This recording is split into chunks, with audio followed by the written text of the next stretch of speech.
ഹിന്ദു ഐക്യവേദിയുടെ ആഭിമുഖ്യത്തിൽ ഹിന്ദു ഐക്യദാർഢ്യ സമ്മേളനം നടന്നു. മതസംവരണവും ന്യൂനപക്ഷ പ്രീണനവും മതേതര വിരുദ്ധം, ഹിന്ദു സംവരണ വിഭാഗങ്ങളുടെ അവകാശം കവർന്നെടുക്കുന്ന മുസ്ലിം സംവരണം അവസാനിപ്പിക്കുക തുടങ്ങിയ ആവശ്യങ്ങൾ ഉന്നയിച്ചുകൊണ്ട് ഹിന്ദു ഐക്യവേദിയുടെ ആഭിമുഖ്യത്തിൽ തിരുവനന്തപുരം പാളയം രക്തസാക്ഷി മണ്ഡപത്തിൽ നടന്ന പരിപാടി മുൻ PSC chairman doctor KS Radhakrishnan ഉദ്ഘാടനം ചെയ്തു. ഹിന്ദു ഐക്യവേദി സംസ്ഥാന അധ്യക്ഷൻ RV ബാബു അധ്യക്ഷത വഹിച്ച സമ്മേളനത്തിൽ വിവിധ സമുദായ സംഘടനാ നേതാക്കൾ സംസാരിച്ചു. ലക്ഷ്യം പ്രഖ്യാപിച്ചു കഴിഞ്ഞു.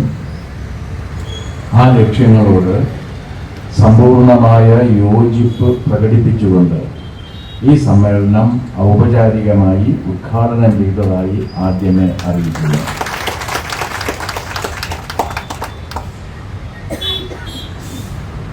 ഇന്ത്യയിൽ വിശേഷിച്ചും